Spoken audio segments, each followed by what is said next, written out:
Okay, I guess this is just going to be a thought catalogue of two separate issues or two separate subjects which have their own major themes that are worth talking about. So let me start with the one. Identity politics means something different depending on, let's say, the structures of the political edifice in each different structure of polity. Identity politics takes on a whole different, because it's so bent on gaining power, especially political power. So, but it all has its characteristic stylistic way of going about demanding that power and demanding that political power serve it. So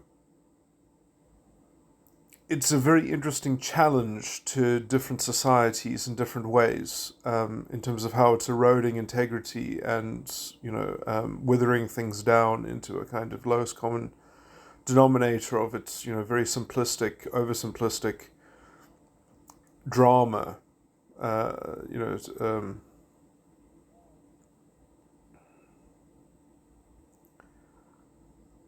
and how it tries to dramatize each society into that formula, into that mold, so that people with certain personality styles and people with certain personality preferences within their cognitive processing can find themselves, sort of at the top of the totem pole, and more of society can be controlled by, what should be essentially quite a juvenile pattern of human relations. Now, what I think that this is significant of, this actually touches on the other topic that I wanted to talk about, is how all of society seems to be accelerating in some way. And what I mean by that is kind of sociological properties or facilities and sociological departments, not at universities. I mean, different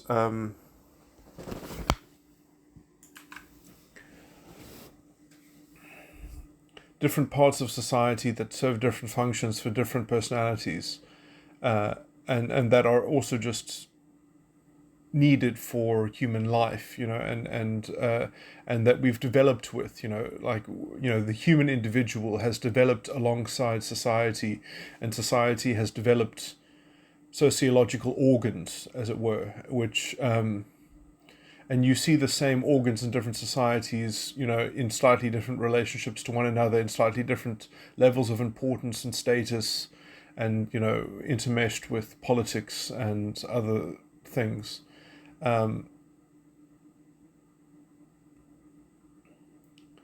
So gossip was used to be neatly contained as stereotypically a feminine, a low class feminine trait or something like that.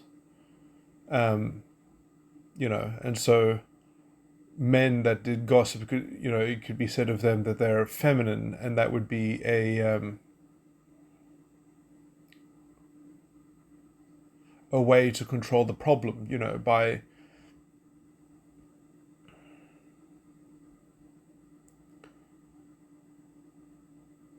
by creating associations and stereotypes.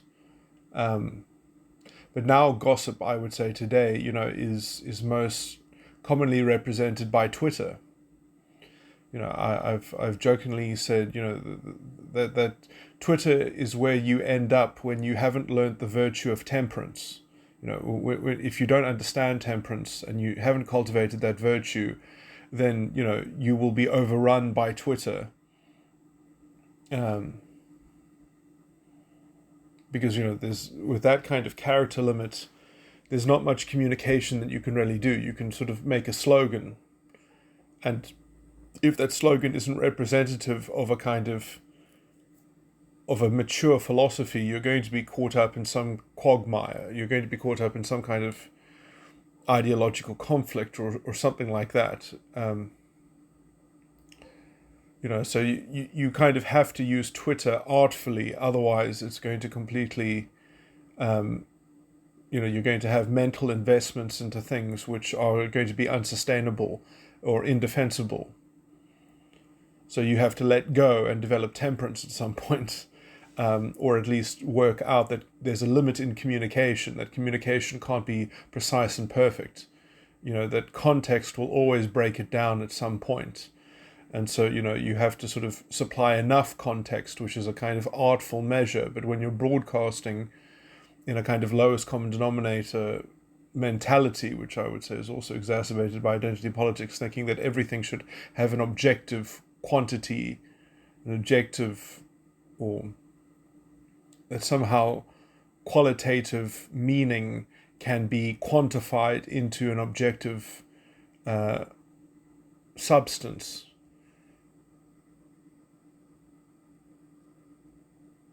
That's part of the thing that allows for the spiral into advocacy, which gets quite rabid and sort of radically violent, etc., etc., and that gives itself license to do all manner of strange things. Anyway, so my point is that it's good that we have Twitter, because now I've said that Twitter is the mark of not having temperance, but individuals might have developed temperance within their own life, just relating to the subject of gossip, or some people might be so disinterested in gossip that they never sort of actually thought about it on the level at which that you could derive the kind of moral lesson that I just tried to sketch out there about context and things like that. So, but now collectively we're sort of learning that lesson through the valence of Twitter, or through the mask of Twitter, as a sociological structure.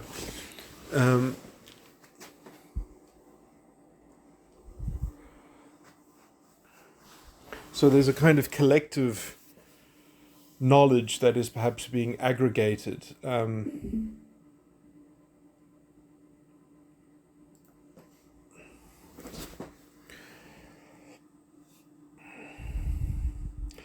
this is because of the computer revolution. This is because we're basically adding computational power into sociological organs, into sociological departments and faculties. And what it's done with that extra power is sort of synthesize itself into the most prominent version of itself. And then it's implanted itself in the sociological landscape, where at the same time we're dealing with identity politics. And so I would say identity politics is a collective manifestation of this same glut of, let's say, unconquered sociological terrain. We are reinventing the meaning of integrity from the sociological perspective in this generation. In this, we've, all this stuff that could have been sorted out by a good primary school teacher teaching people racism is not a problem. Racism is even a stupid word. The thing that we have to worry about is racialism. That is what racism actually equates to. Is racialism is the problem. Is the root of the issue around dealing with people. Are you a racialist or are you a non-racialist? That is the moral question.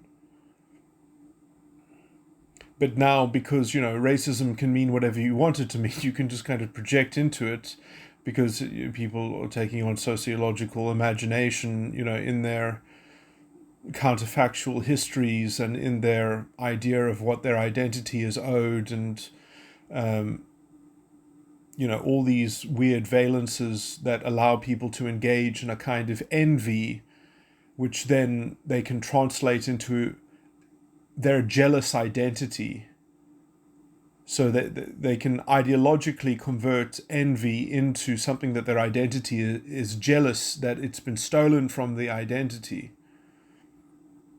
Anyway, let me and that particular power to discombobulate and reinvent reality on that mechanism alone, is a requires also the imposition of an orthodoxy about some objective reality. This I think is one of the biggest.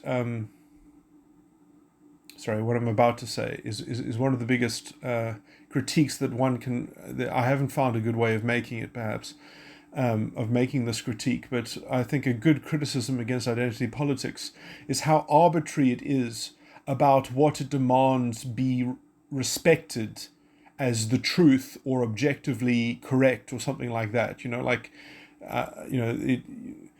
Feelings. That some people's feelings are more important than other people's feelings because they share some kind of objective reflection of historical guilt or historical shame or historical truth. There are all these weird calculations and computations which are just kind of overlooked and thrown into the mix in confecting their worldview, the identity politics worldview.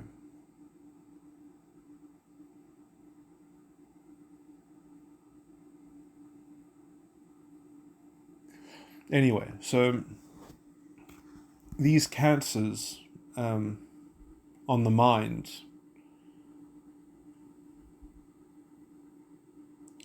are now being confronted at a collective level, on the level of, well, what is Twitter good for? Kind of question, or what goes on in Twitter as an activity. What's it? Oh, I think I said this already. What's it good for? How?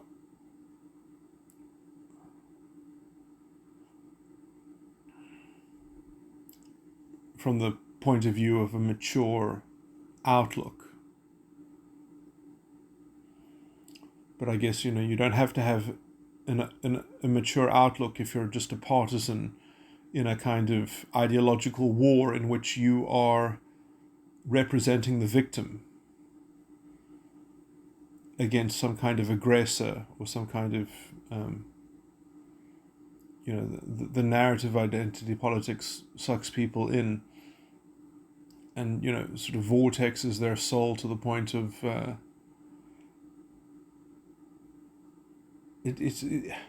yeah, I mean, even me saying it like that, I think is too much because I think that they know that it doesn't work.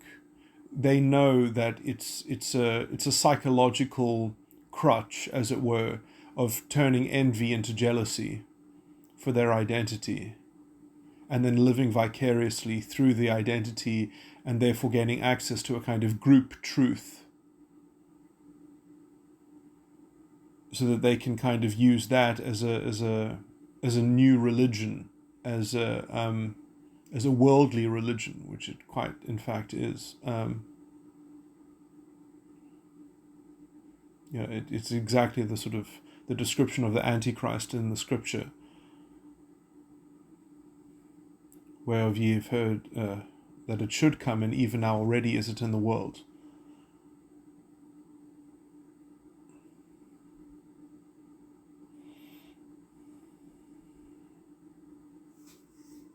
Anyway, so going back to what I was talking about,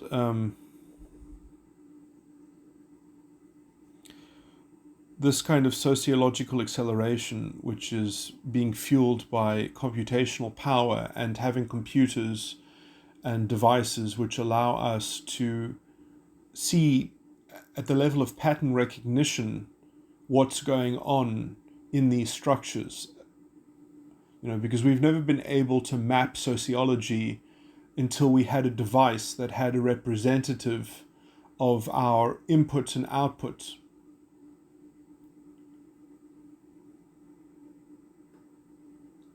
And so because we can electronically see recordings of our inputs and outputs and have them aggregated and reflected back to us, we can actually start seeing the patterns of how these things influence us, in terms of having an input on the collective and having an output from the collective born by us.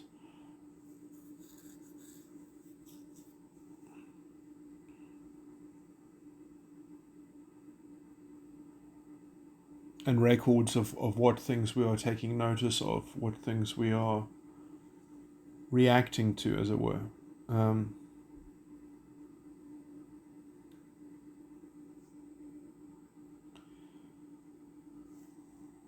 So,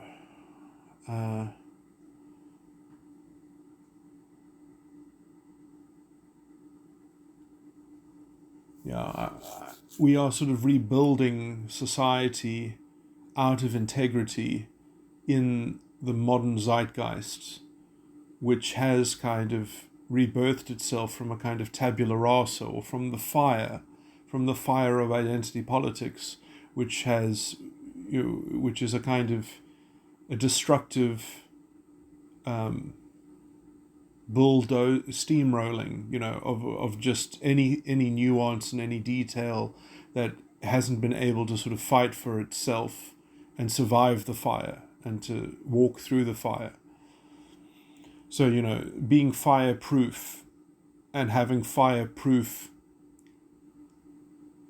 outlooks and ideology and,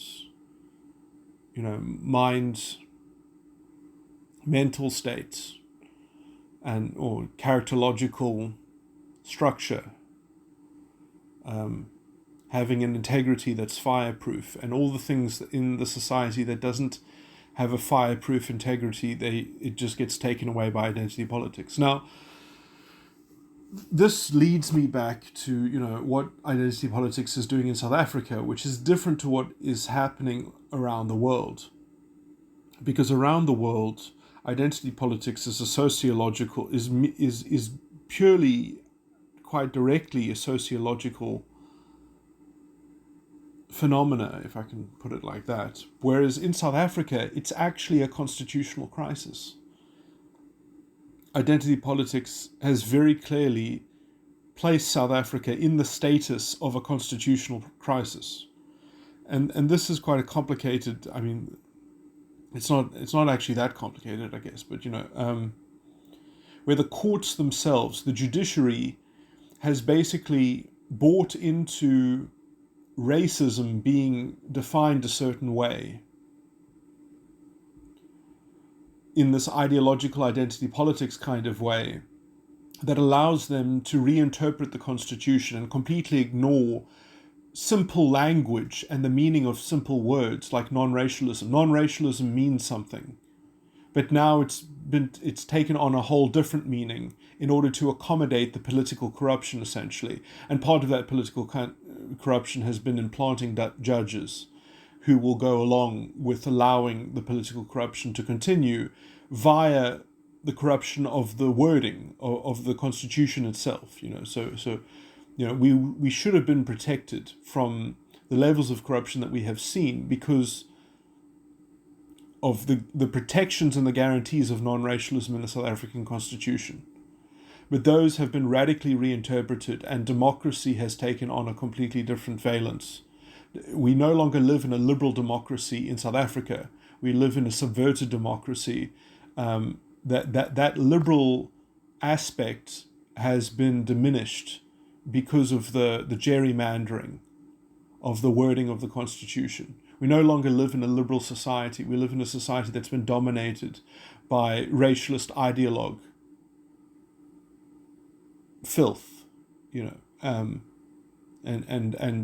that moral corruption has led to the symptom of state corruption, which is a kind of technical point as well, but it's and if I was the public protector, I would write a document which I wouldn't call a notice, I would have to call it an alert, because, what can even the public protector do against a constitutional crisis? You could say, well, you'd have to tell the truth that we are living in a constitutional crisis and that judges should be impeached. Judges that have made judgments that don't respect the basic language of what non-racialism is, that seemingly have misunderstood what non-racialism is, they're not fit to be judges. They have facilitated a kind of moral corruption which has led to the state being corrupted, that has led to a corrupted state. It really is that simple. Without the moral corruption, we would have never had the corruption in this country that we have, because it would have been transparently obvious. It would have been visible. But they have helped corruption become invisible because of their ideological subterfuge of the Constitution, because of their inconsistency with the Constitution. And they used every trick in the book. They imported American academics to try and reinterpret the Constitution to make it a kind of American farce, to import that American corruption, using democracy as the excuse. The electorate chose their government. The government gets to choose what they do with the law, putting the republic under the democracy. No. The republic is a constitutional republic. The Constitution is supreme, not the democracy. And they have overlooked the simple language of non-racialism. They've used every trick. Anyway, it really is that simple. I've got recordings where I talk about the sub-clauses of the limitations clause and the major clauses and things like that, and the lettered clauses. And you can't look through you can't look past the lettered clauses. You have to go through all of those tests. You can't just say, no, because of democracy, we don't have to do the limitations clause. You always have to do the limitations clause. That's what constitutional supremacy means. And those lettered sub-clauses are completely incidental.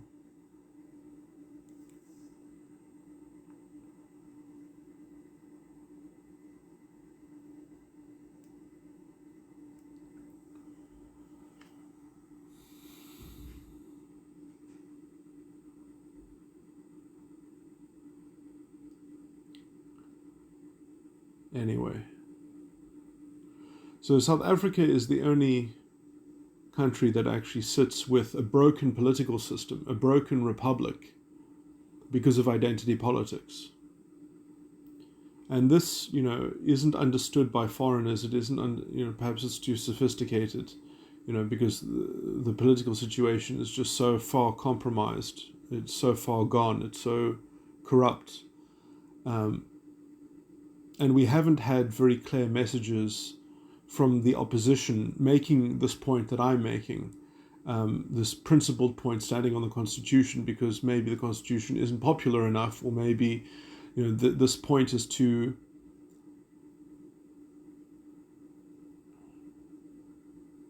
I don't know, it's too erudite, or it's too sophisticated to supposedly catch on, perhaps, in political rhetoric. But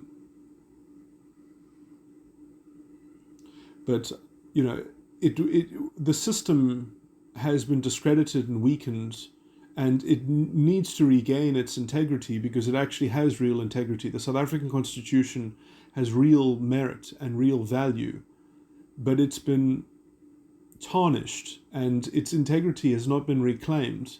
And by threatening the current government and the current state of the law with invalidity, the state that the South African law is in is constitutionally invalid. It's very simple. And instead we have the Gestapo-type kangaroo court of the South African Human Rights Commission going around and promulgating all this anti-racism type ideology, It's at war with itself, really. The South African Human Rights Commission, has got one foot. This is why it's so fucking confused. It half-heartedly goes and follows up on some complaints, while it ideologically is fueled to side with the disgusting racialist jurisprudence which it has been a part of promulgating is utterly contemptible. These are the same types of minds that fueled the Nazi regime.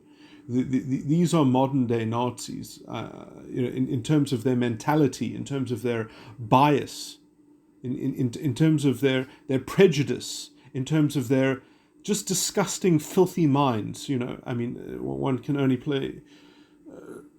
pray that there's a place for these people, when judgment comes.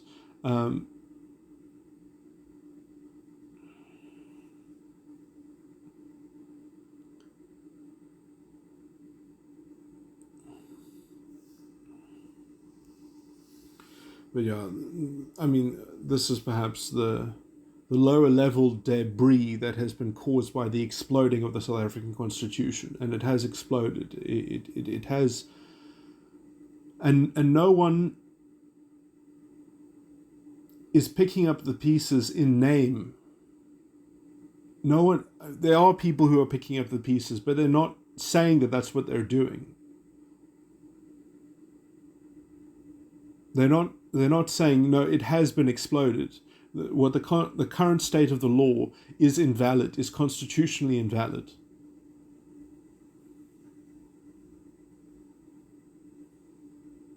So we live in a silent constitutional crisis,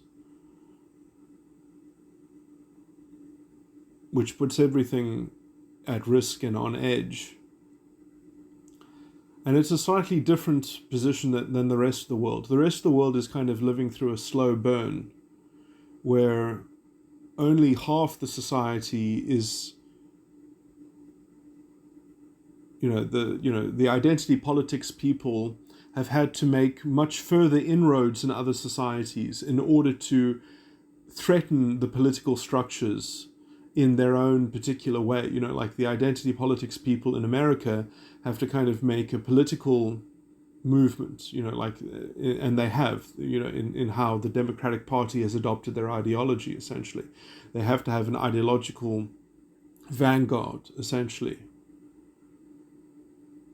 Whereas in South Africa, it's all really to do with the state of the law, because it's so intimately connected with issues that have to do with the structure of lawfulness in the Republic.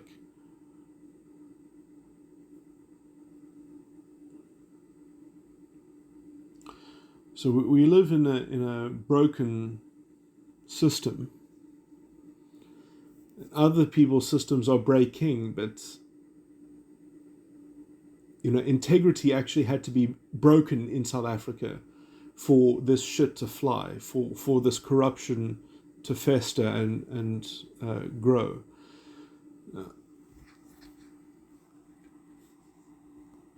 Anyway, I guess I've made my point. There's no point in me harping on.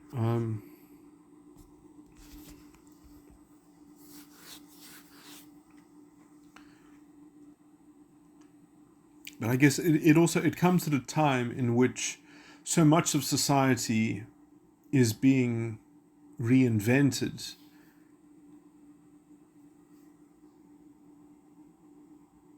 in a way. People's moral characters, I think, are on showcase,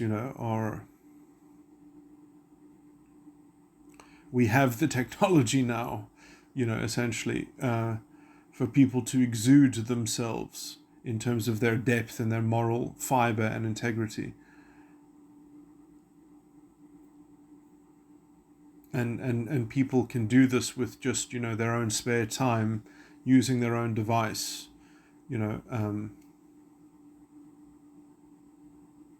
getting into this new computational or the space that has been made by effectively transistors, the transistor revolution, the computer revolution. So, we've added computational power into externalizing structures by virtualizing them, by digitalizing sociological structures. We have created a way in which that we can actually see what's going on. And obviously, I should say that it's not all just simple. There are corrupting influences even within that. It's not a simple translation, because now big corporations with advertising and trying to find ways of influencing their markets, perhaps in an untoward way, in untoward methods. I can't remember all the things that they call it now when they, nudge marketing or something like that. But it's interesting when people have an opportunity to spend money in ways that have not been coerced, let's just say.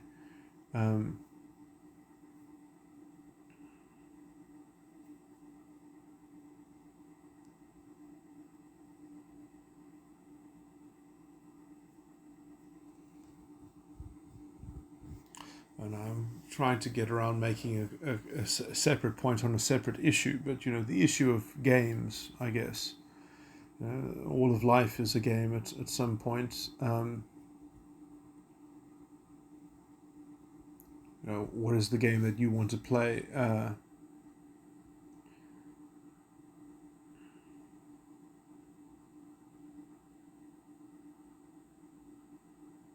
Well, I mean,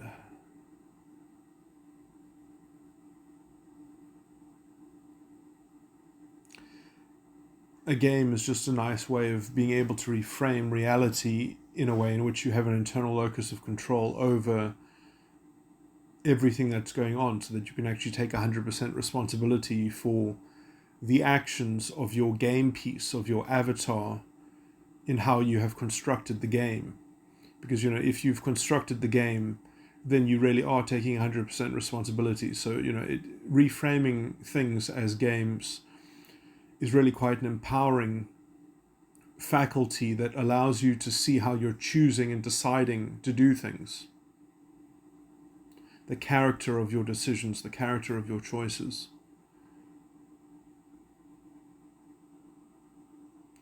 So, I mean, it's not, to say that you're playing games is not really, not to have the connotation and the baggage of games coming into it. But, when people choose their own games,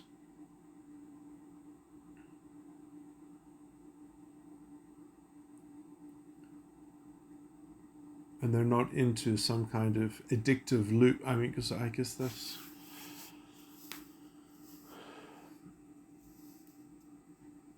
Sorry, it's very difficult to talk about the because, I mean, at some point, if you're being coerced into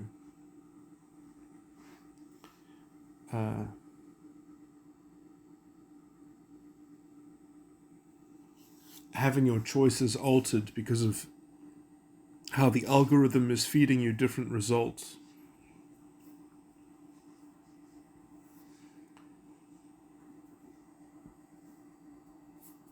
If the algorithm is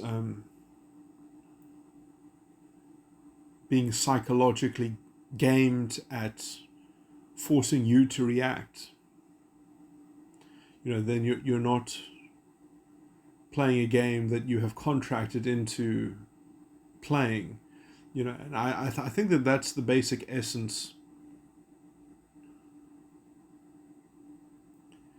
Is that some games are perhaps too subtle, and I guess we call those conspiracies. I mean conspiracy in the actual meaning of the word, as in someone has made a plan to commit some evil upon you.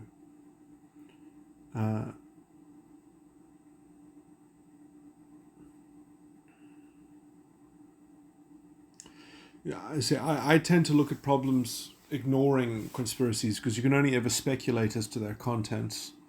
And it's usually irrelevant because the means of the conspiracy can be counted, and that's enough. You don't have to know what they intended. You don't have to know, you just have to counteract how they are employing, how people might be employing a conspiracy. And if things are transparent enough, you don't. So this does seem to be a repeat on what I was talking about. But it's interesting how, political structures usually have an element in them which makes everything fuzzy, which kind of makes things hard to. It makes things vague. It obscures reality, or it obscures some aspects. It removes transparency. If we just had a more transparent system, and we tried to develop systems that were optimized for transparency, we would clear up a lot of conspiracy that perhaps does exist. We would make it impossible just by shedding sunlight on it, as it were.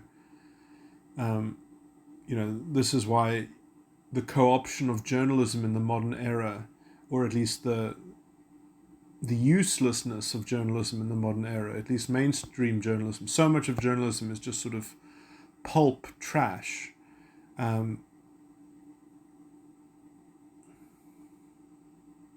It's a kind of algorithmic manufacturing of, it's almost pornographic. It's almost, it is almost the game trying to force people to react. It's like this article will cause this reaction in the reader.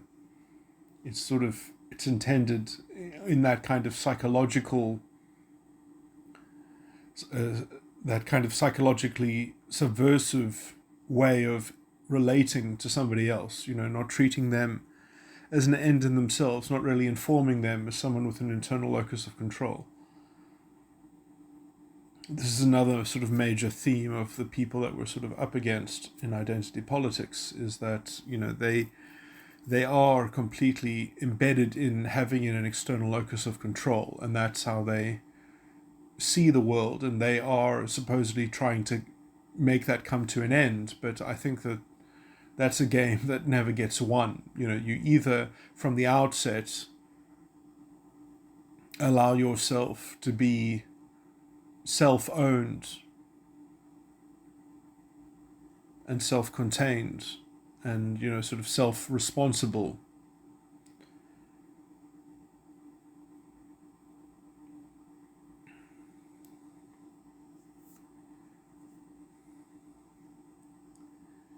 anyway. This has gone on for long enough.